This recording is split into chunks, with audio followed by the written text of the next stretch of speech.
questions if you haven't got the answers to it. Ask me what you want. Right, we're ready, I think. If you, Are we ready? yeah, crack on, mate. Right. Yes, recording. Yes, recording. It's a sellout crowd. Hey? Tickets extra. Yeah.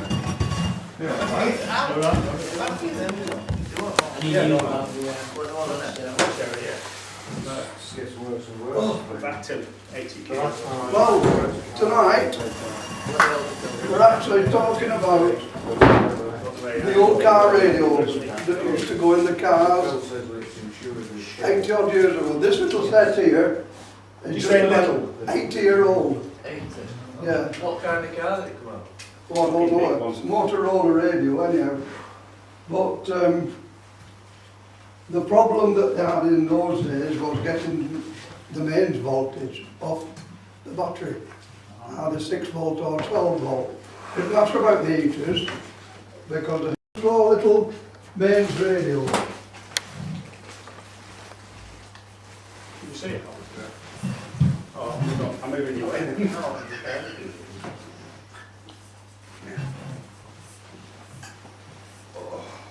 That's the mains.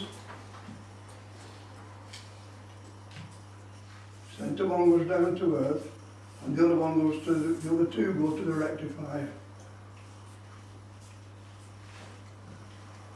Off the heaters down to the rectifiers to a couple of electrolytics or one electrolytic, either 8 or 16, and then that goes up to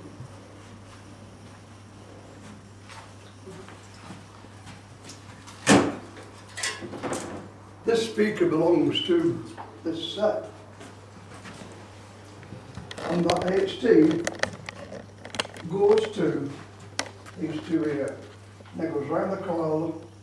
The little coil there with all the wires on is acting as a choke, and the other one is the HT smoothing, and that picks up a little coil on the yoke of the speaker, and that puts all spurious electricity, picks it up and puts it in sequence with the HT, and it puts it in, but the HT is exactly the same coming in as going out. So you've got HT being smoothed by this choke, and that's what's a mains transformer, a mains speaker is. Does it matter which way around you? Pardon? Does it matter No, which way don't have around? to wear out, no. Is that for the 80-year-old radio? Yes, Oh, right. just feel the weight of that. Oh yeah. So you need two hands. Oh my God. And that was screwed upside down underneath the That is dash. a bit. Yeah. It's a bit. Need a big car for that. Probably, yeah. I mean, who could afford a car in the 1920s and 30s? I know. Yeah. No wonder Apple invented iPods, you know what I mean? The HT goes round the HT coil on the speaker and comes back to the first valve, which is normally frequency changer, which is more or less another rectifier. And then it goes to the second valve, the third valve, and then the output valve. On the second valve or the third valve, you get a resistance going down to earth, and that's normally the volume control. So we've got, it's the HT that we're worried about. Where is it going to? Right, it's got to the output valve, comes out through the anode. Now then, it then goes up to the output transformer, which is here. You've no need to bring another HT down because you've already got it. So you've got the output valve supplying the output transformer with that through the speech coil to the speaker. The problem was in the old days, the mains, this was, you could say, was a normal household receiver. This receiver here, if you were to draw a line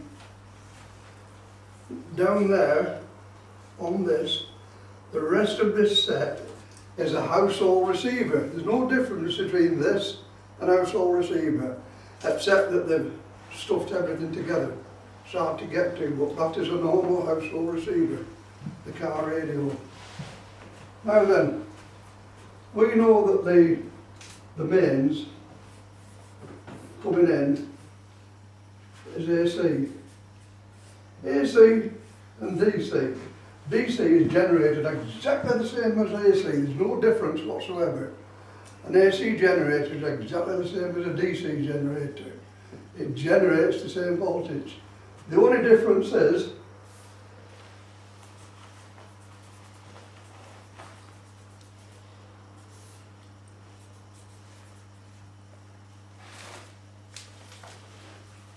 the brush gear.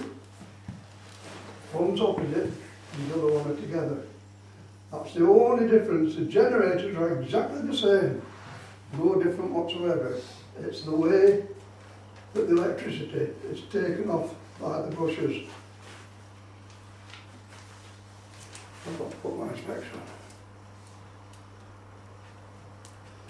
on. Right. AC voltage is both together. That's AC. DC, the brushes are opposite. That's DC. And that's AC. On a normal radio, household radio, the mains coming in as a 60 cycle romantic, 50 to 60 cycles. That was the problem of getting that mains to the car radio, which was 230 volt. And all the people with all the ideas, they knew that the mains was stepping down to operate the ordinary household radio, which were either 6 volt valves, 12 volt valves, 5 volt valves. If you get a transformer that has a 5 volt heater, the valves and you haven't got one, wrap a bit of tape around here, like this here, around there, completely around the transformer, and wrap another wire around it, and you can get the heater voltage off there. You get 5 volt, or you get anything up to 5 volt, by wrapping a separate coil around the outside of the transformer. As long as it's not touching the transformer and it's insulated, wrap another lead coil around it, you can get a different voltage out. That's if you're unsure. This 230 volt that came into this transformer is on, off, on, off, on, off, on, off. For the simple reason that the brush gearing is going round, round, round.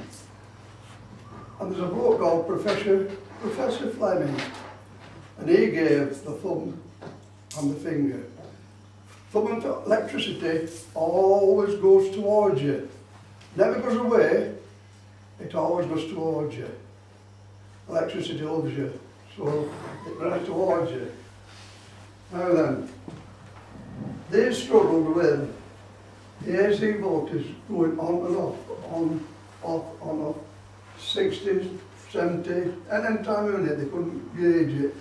So what they did, I don't know who invented it, I've no idea, but they invented the vibrator. Yeah, interesting. And the vibrator, you've got, what have we got? You've got a synchronous vibrator and a non-synchronous vibrator. Switching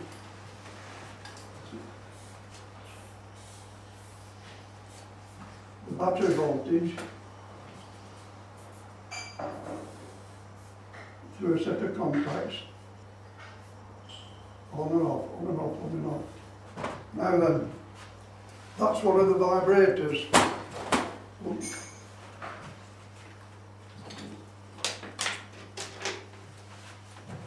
Yeah, that's not one of the It vibrators. looks like a cat, doesn't it? Yeah. Yeah. Yeah. Now It this does say one, vibrator on Well, it. it does. You just have to phone Christine and see if she can identify it. that's the inside of it. Oh, I see. Oh, it's just a swimming, yeah. It's a tremble. It's just a point, isn't it? Yeah, that's what it's on. No, is it? You don't as well anyway. Oh, I see. But that's quick as well. Is that 50? That's, yes, now some of the vibrators, I can see it now. they have a little screw. Oh, I see, yeah, I You see. could move a vibrator up or down, Right, and it altered the voltage. That was in the posh ones. I see. These are just the standard ones. I think my wife's got a boss one. That's a posh one. Yeah, but go that boss one, yeah. The volume, It makes the same sound, doesn't it? There's always I can hear it when one. I'm on radio. There's always one. volume control as well as on and off. Yeah, mate, fancy. They don't play the same sound, do they? Yeah. You've got one too, haven't you?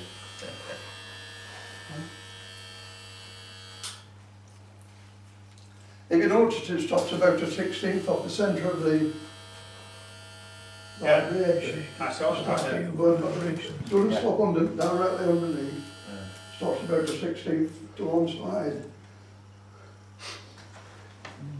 And that's what increases the voltage from 6 volt, 12 volt, up to 240 volt. We'll collect them all and give them in back. Yeah.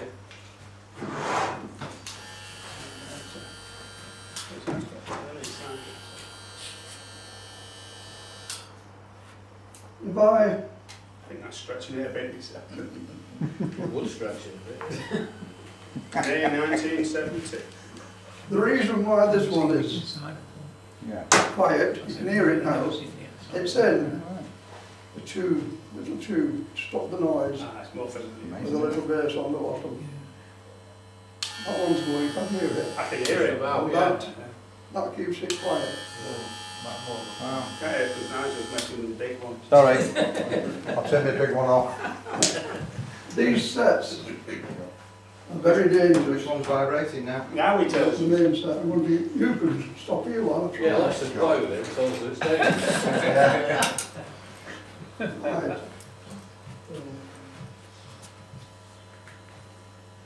You've got 6 volt, Let me move that water. just in case. 12 volts in the car. But as soon as you put these in, you've got 230, 240 volt. Paid the insurance, All Nigel, that. all right. Oh, yeah, yeah. What's it reading now? 0. 0.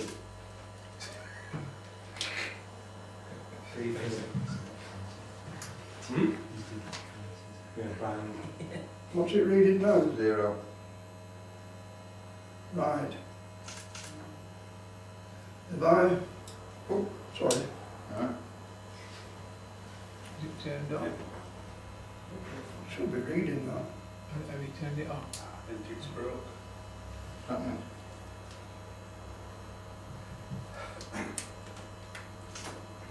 We've got voltage here, haven't we? Yeah.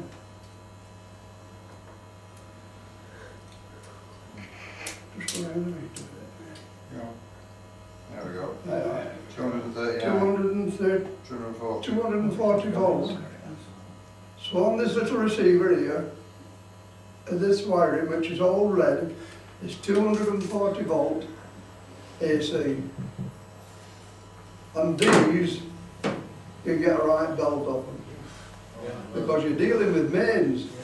You're no longer dealing with 12 volt and 6 volt, you're dealing with mains. So the thing is, you've got to keep your fingers away from this lot. And anything else? I've got to sit back down there, John. Yeah. Didn't want it 250 originally. So what year was that made then, John? What When This that was is made, nearly 80-year-old, this. maybe 250 then, wasn't it? Yeah. 1950? Then they dropped it to 250. And if, 250 volt. if you start messing about on this, with the mains on it, you're liable for a shock. Electricity, the only trouble where there's a conductor, whether it be steel, copper, aluminium or what, but the other one is you, Flash. will travel down you. And the thing is, most of the conductions are not grounded. You touch this on the ground, you get a belt because you're completing the circuit. to earth, which is neutral. Neutral and earth are the same lead. There's no difference, it's just an insulated earth and neutral. It goes back to the generator, which normally a generator is three-phase, and it goes back to the centre connection on the three-phase generator, which is null, and that goes down to nothing. There's no voltage there at all. If you notice overhead wires, you've got the pylons with 3 wires on, with the insulators on. Those insulators are at least 8 to 12 foot tall, and they're made of glass. When it gets to the distribution point, they all go down to a transformer. Normally at home, it's 11,000 volt three-phase and neutral. And what they do is, if you've got a long street, they take a phase off red, phase off yellow, phase off blue, and the neutral. And it balances the load out on the three-phase. If you've got a farm, you'll find out that there's only 2 wires going to it, which is live and neutral. But one of those wires, they will earth and call it the neutral. If on the high tension wires, right, 130,000 volt or 11,000 volt or whatever you have, you've got cutouts, and they are managed by CT, current transformers, at the generator or at the delivering end. And there's the voltage, better draw it.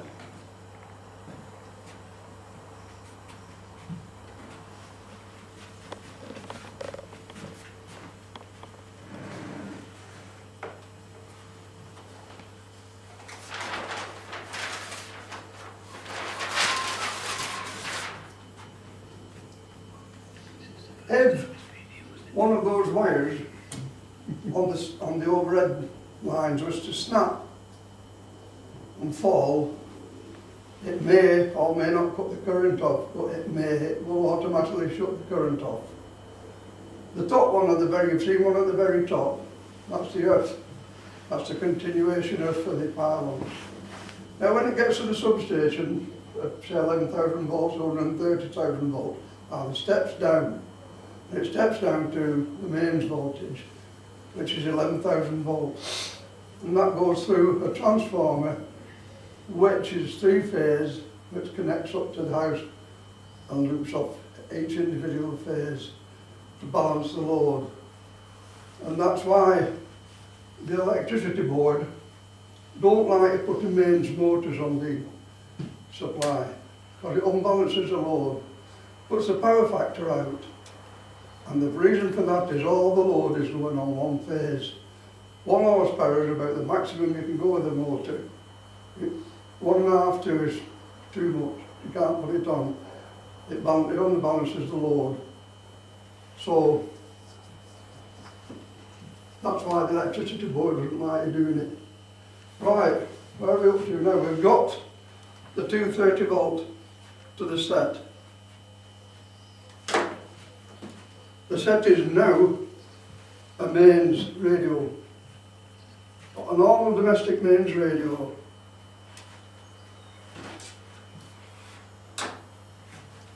It should, we hope, play.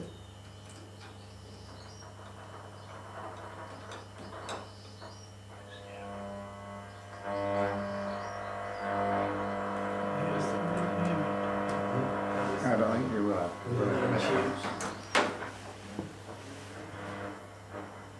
Without you.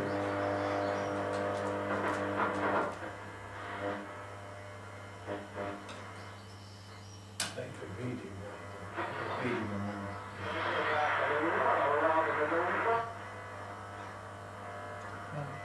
With an aerial that's tuned in, it'll go to more stations than what there is. You had some of them, John, didn't you? Yeah. Yeah.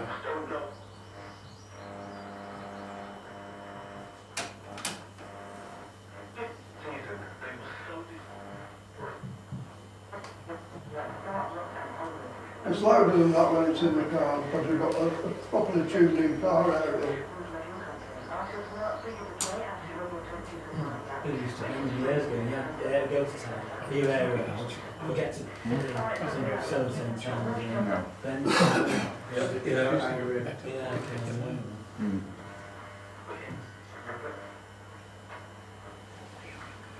Well, it does work anyhow. Yeah. So,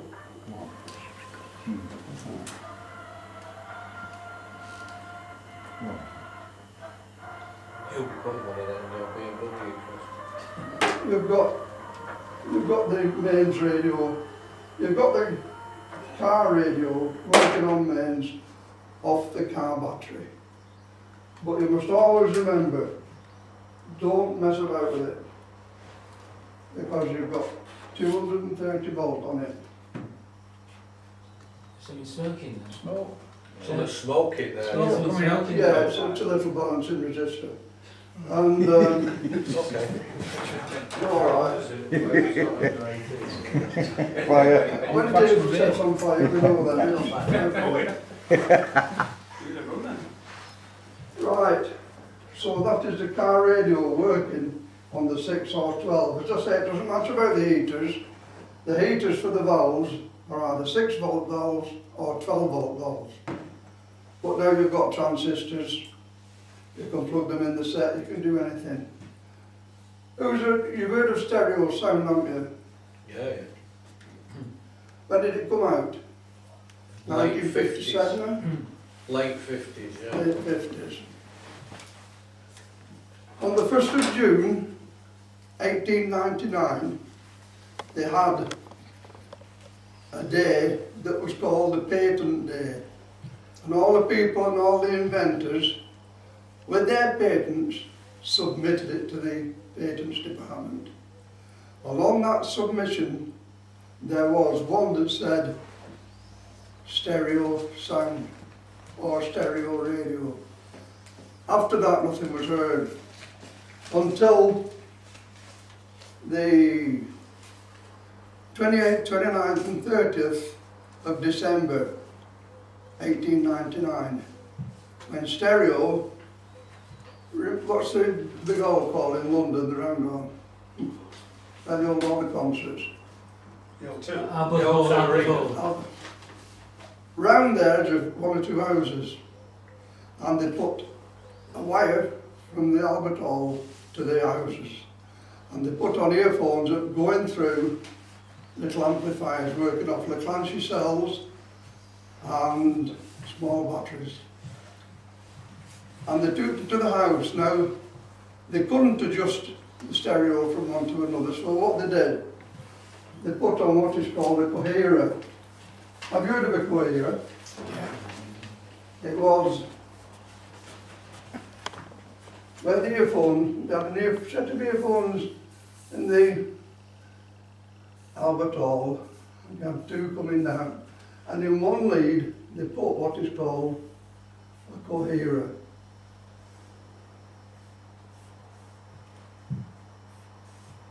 That was fastened to a brass base, and it was filled with iron filings.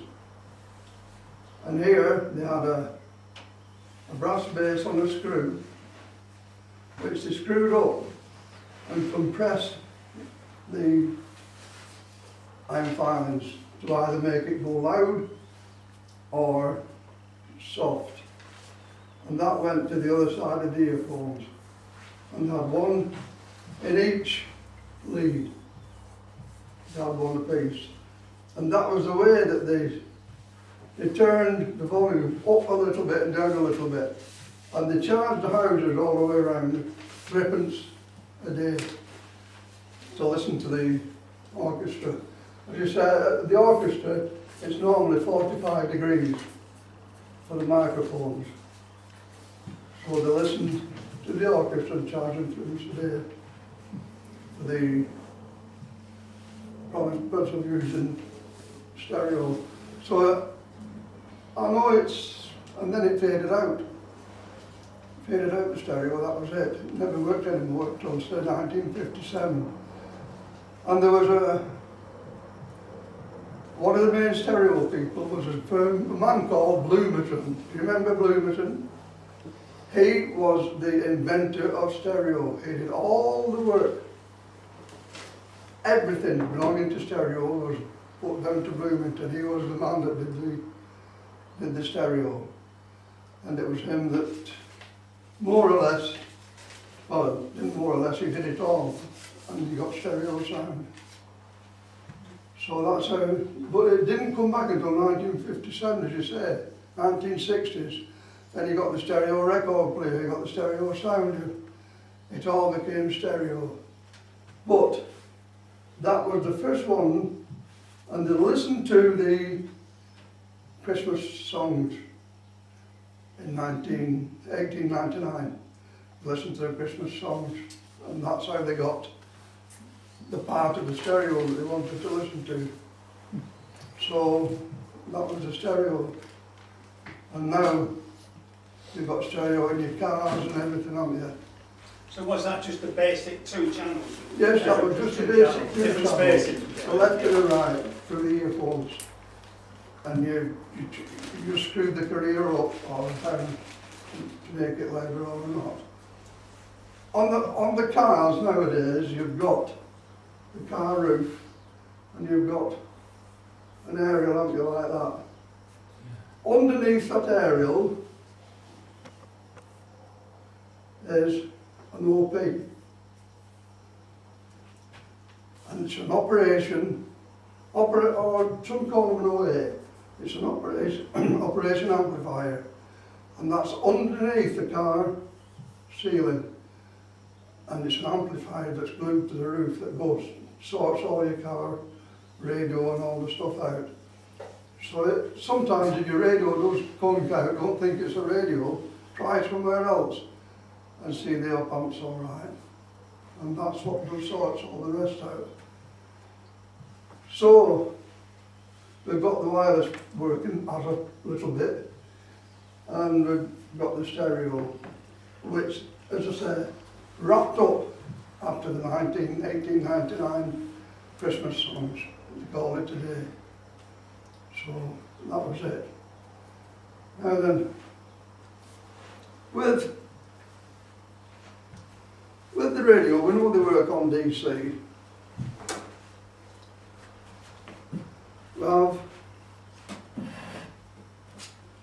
We have the mains here. The lights are light. But we've got a little plug here.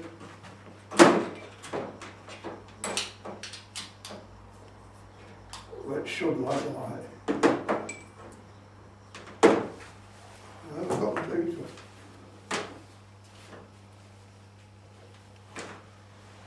Not gone down, has it?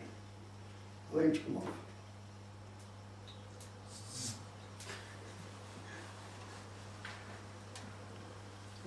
So that gives you 230 volts off the battery. So what is a little battery? Something like that. And that light lasts about an hour and a half on 230 volt. So you've got the mains on the mains, or you've got your little, there it is here. It's in this pocket. You've got the little unit that changes it to AC or DC. So I'm just trying to think of what else.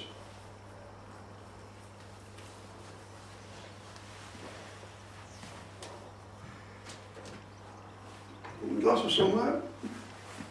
That's what I'm thinking. Oh, near the mains, kid. In the mains, yeah. So when did solid state take over, Joe? Well, the transistors came out, what, 1950 odd, 60 odd? And then, of course, you've got the chips and the solid state, and you've got everything now, haven't you? You've even got the phones going through them. It's now DAB, isn't it, and stuff, yeah? Yeah.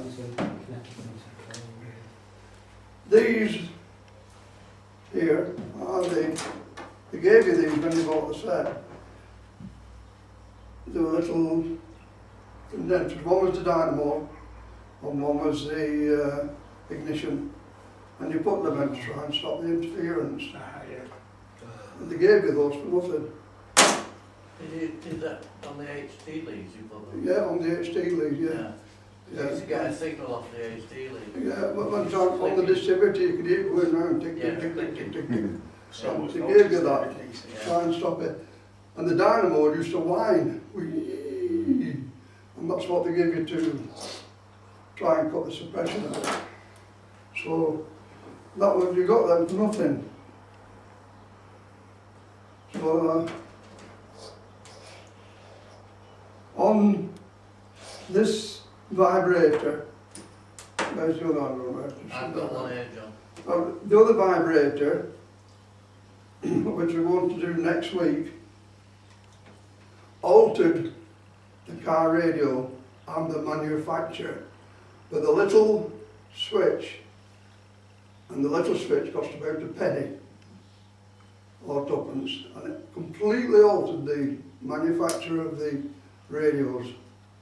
You wouldn't have thought that, but it did. Right, I don't think there's much on now.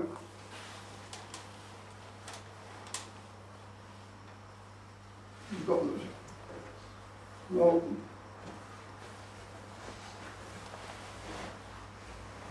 Oh, yes.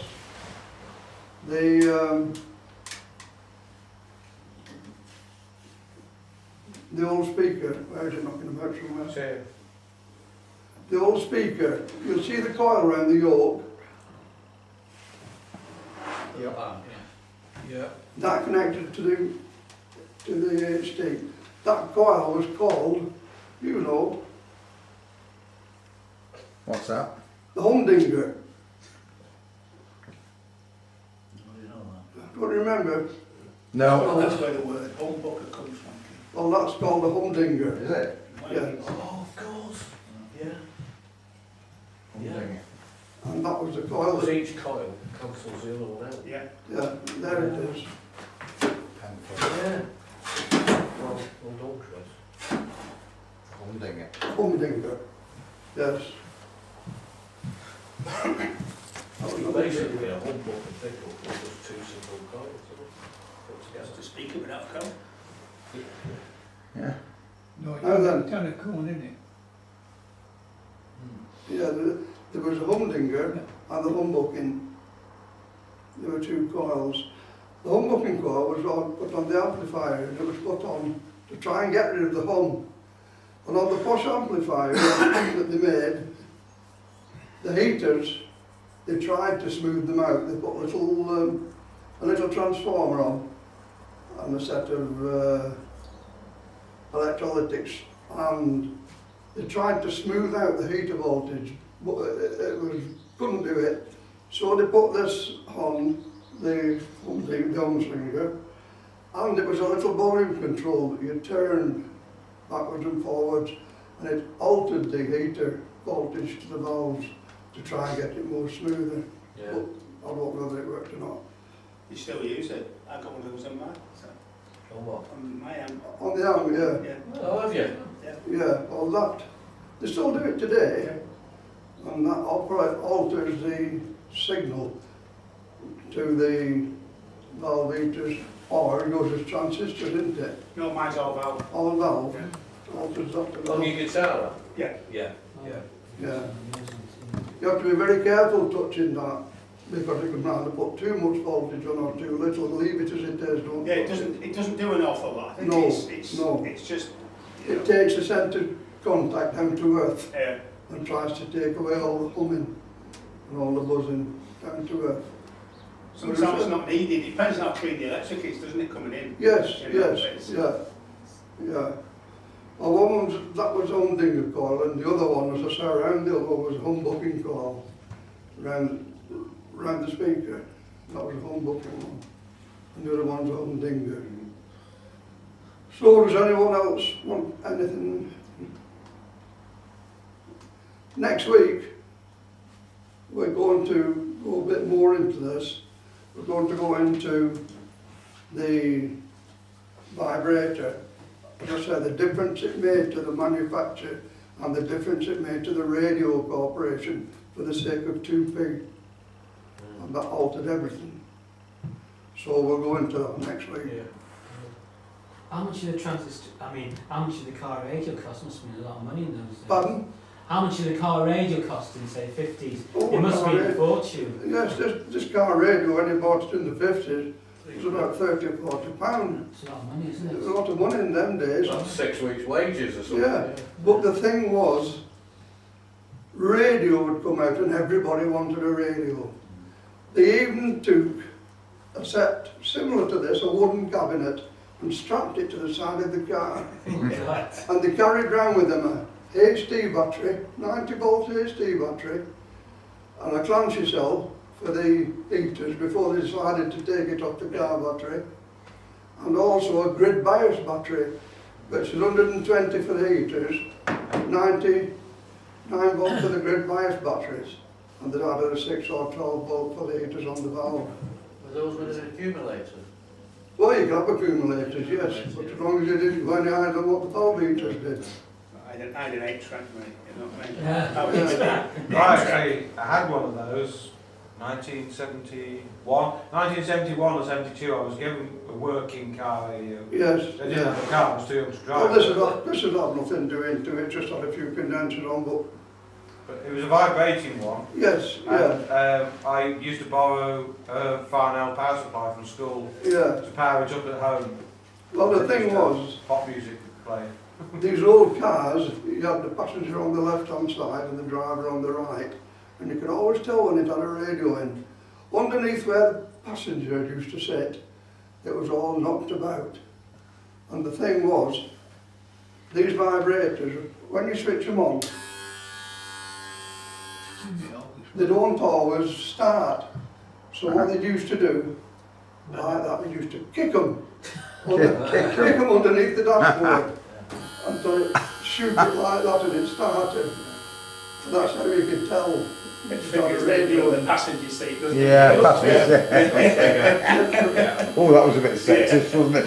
Yeah, the passenger used to kick the underneath of the car to get it started. Most girls I just kick the windscreen. Tell the story. Yeah. But I mean, you've got to admit technology's what's gone out. Well, it's amazing, isn't it, now? Oh yeah, yeah. Like I said, with your car radios, you've got your telephones, you've got your sat-nav, you've got everything through them now, haven't you? But just say, underneath the aerial of the car is an OA, an operational amplifier, and that's stuck underneath the headlining. And you can always tell it there's one there. You unscrew the aerial, your radio will go up, will go down. Right. And that's what the operational amplifier is. Just a preamp. I've got some Bluetooth headphones for my phone, you know, to listen to music when I'm out. Oh yeah, yeah. You just go in your ears and they connect to your phone by Connect to your Bluetooth. phone, It yeah. never happened to me before, but this morning I'm walking my dog and the music volume went right down and somebody started talking to me. And it was, I'd received a text and it was reading the text out to me. Oh, I've got that. Oh, yeah. I've never experienced that Yeah. before. Your phone probably knew you're old. And he probably thought, yeah, I better read this too, you know. Of course, I've got this guy walking at 2 miles an hour. In the back garden. His dog's gone. Disconnected Yeah, the voice was just like that when you were going on then. I've disconnected this now because I don't want anybody getting a shock. Yeah. Oh, Now, I've told you how it works, and I've told you how to do it. We've all heard of the HSE, haven't we? Health and Safety Executive, Yeah. and we all know the HSWA, the Health and Safety at Work Act. Yeah. I've now shown you how to get 248, was it? 240 volt out of 6 or 12. Under the Health and Safety at Work Act, I have got to inform you now that anyone playing with this set, now you might have a pacemaker, I don't know, Yeah. You might have something wrong with the heart, you might have something electrical that's keeping you going. You must not mess about with this. But under the health and safety at work, I've got to tell you that now I've explained to you how it works. I have to explain to you not to mess about with this. If you get one for repair, leave it. Because if you've got a pacemaker or anything like that and you get a shock off this, you don't know whether you're safe or not. No. So for the sake of repairing this, leave it, don't bother with it. Send it to Let it go. I've seen you with pros. And you You're the man. Yeah, and then goes to his house. Now, the Health and Safety at Work Act makes me obliged to tell you, to warn you that I have told you now not to mess with these. Because as I said, don't just think it's 12 volt and 6 volt, it isn't. As I've said before, it's 230 volt. So, under the new rules, I've got to tell you not to mess with them. Then that clears me that I've explained to you what you can get How off long it. will that take to discharge, John? Pardon? How long will that take to actually discharge? Now, if you... The set? Yeah, if you Oh, it's- plug it down, It's, it'll still hold the charge. It's not got big caps. yeah, the electrolytics, the caps will probably It'll still hold on to the... yeah, there's still all the charge for about, If you go in A minute. now, but that's disconnected, it's still you can still get They're the, not no electricity caps. you can still get the belt off the They don't- electrolytics. No, Yeah, not that age. they don't stay charged, do they?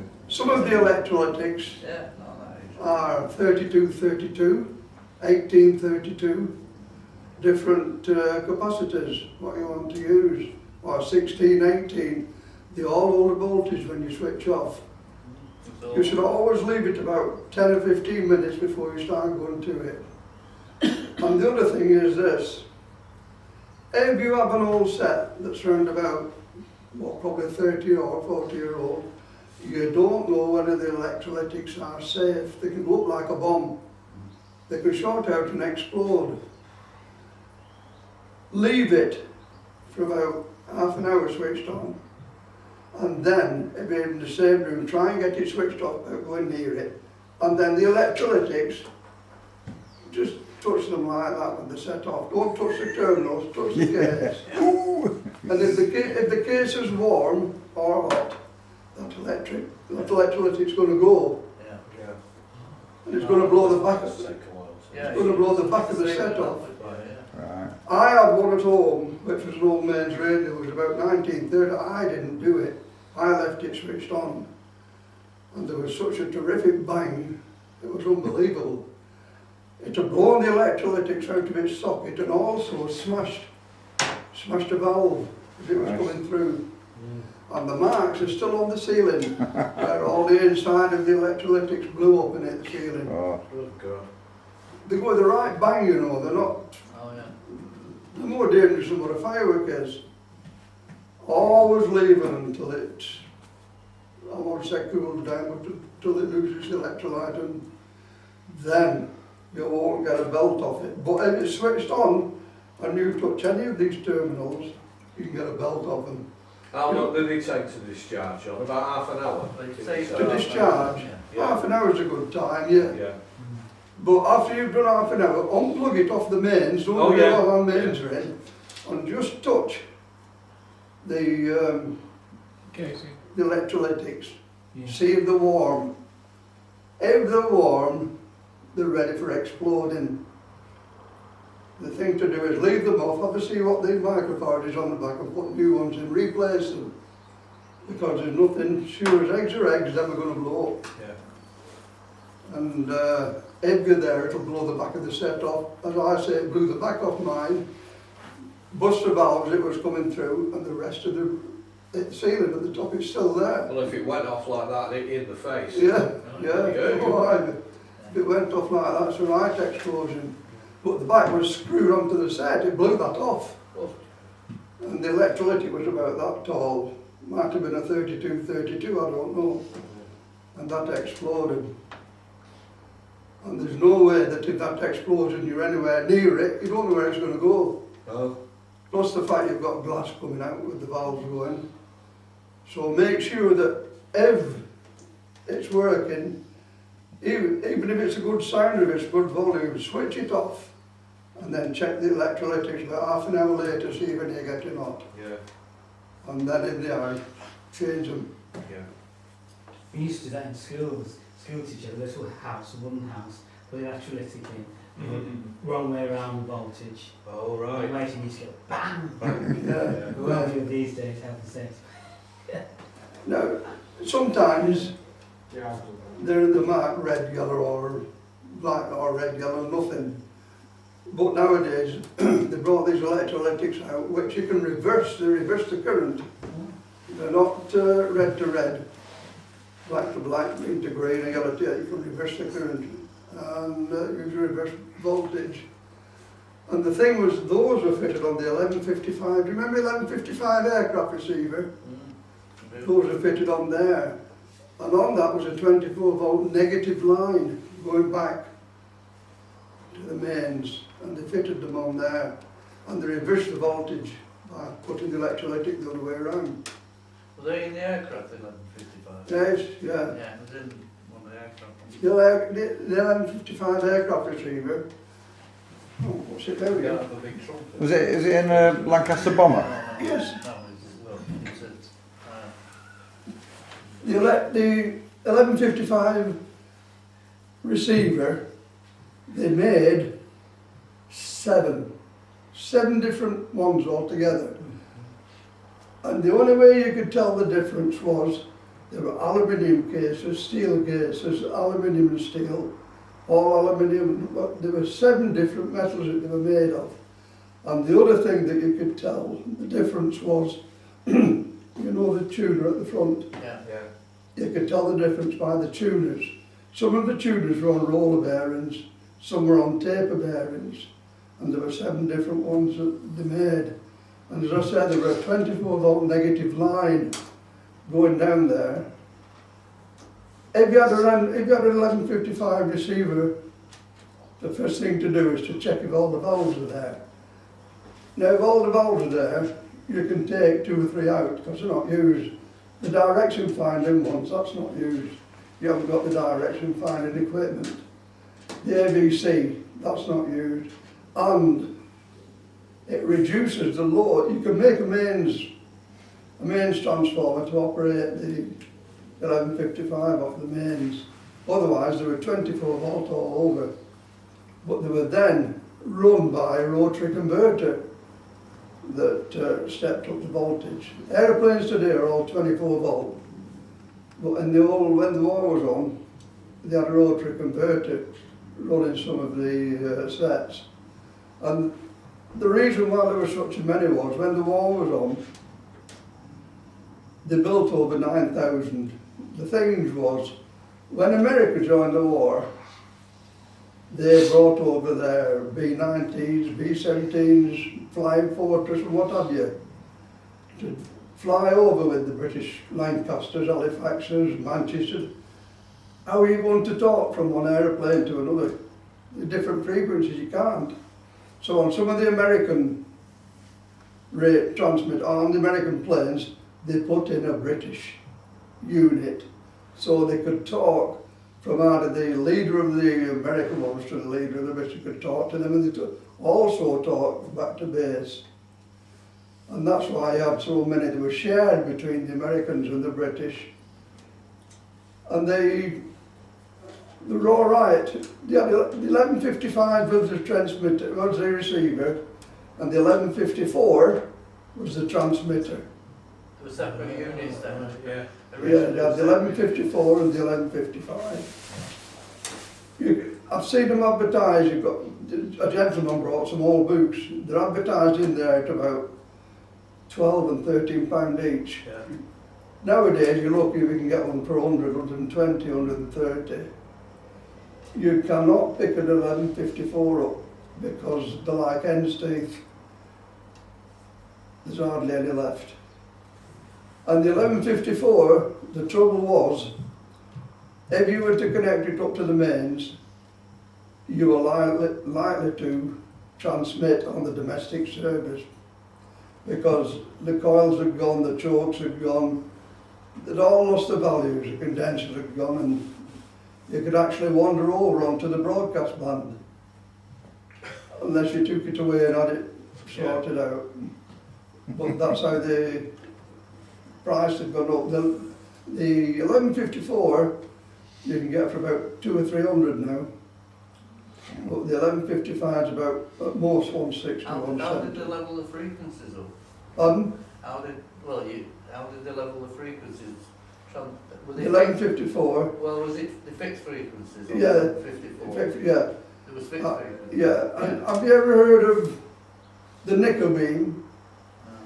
Right, that's what brings you into Manchester, it brings you into London, it brings you into wherever you go. And the nickel beam, I think I've got the spelling. And it was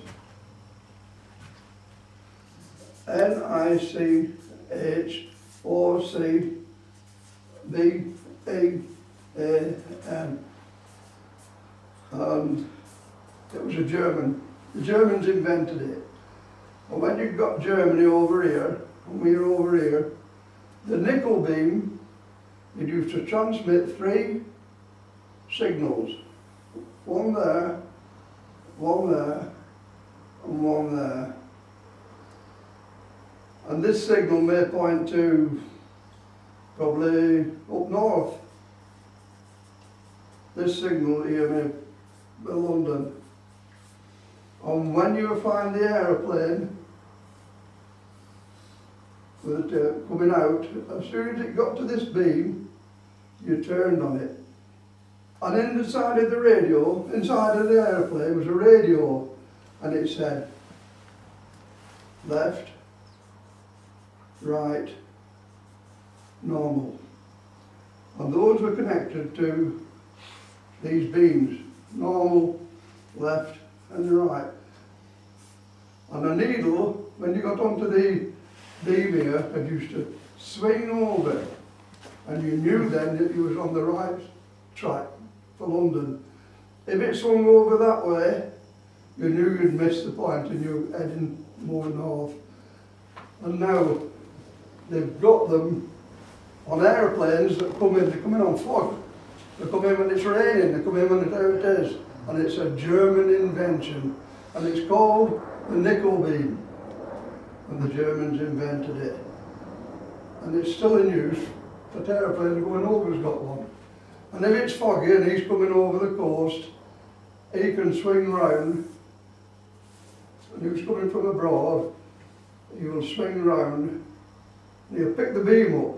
As soon as he's got the beam, he'll stop on it. Yeah. And that will lead him back to the airplane. To the Well, they aerodrome. call it the ILS now, I think. So, yeah. And it's a left-hand, it will call what? ILS, Yeah. Yeah. It's Instrument the Landing System. landing system, isn't it? Yeah. But it's the Germans invented that, the nickel beam. And they were really Same spot on with thing. it. Same thing, yeah. Do you know what? Yeah, same thing. You know the British Gas depot, a service centre on, I've got the name of the road, but it's opposite the Pear Mill. Oh, yeah. Portwood.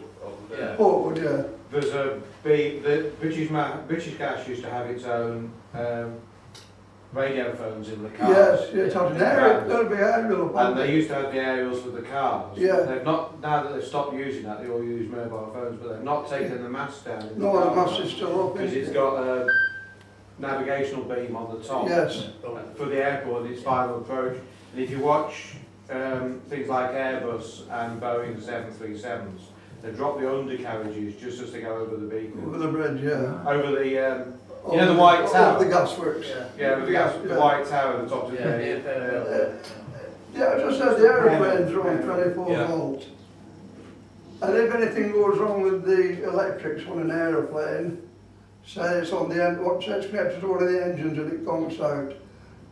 Underneath, well, inside the cabinet they've got a switch or a lever or something, and a little trap door opens underneath the aeroplane, and a rat drops. It's called a rat. And that jet, it's got a propeller on it. There's a propeller on it that spins round and generates about 28 volt.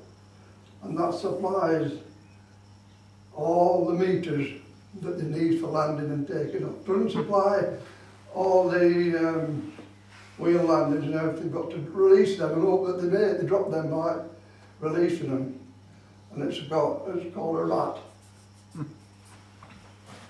And it's Never heard of that. it generates electricity, everything goes. Keeps the system going. Now then the other one, on some of the big aeroplanes, you've got the body, you've got the wings, you've got the tail. Underneath the tail, at the back of the aeroplane, is a diesel engine. A little diesel engine that generates 24 volt. And that covers all the aeroplanes. It's got a tiny generator on the back. Which is a turbine, isn't it, that runs on diesel? You see a little hole sometimes at the back of the aeroplane, round hole. That's where the exhaust is.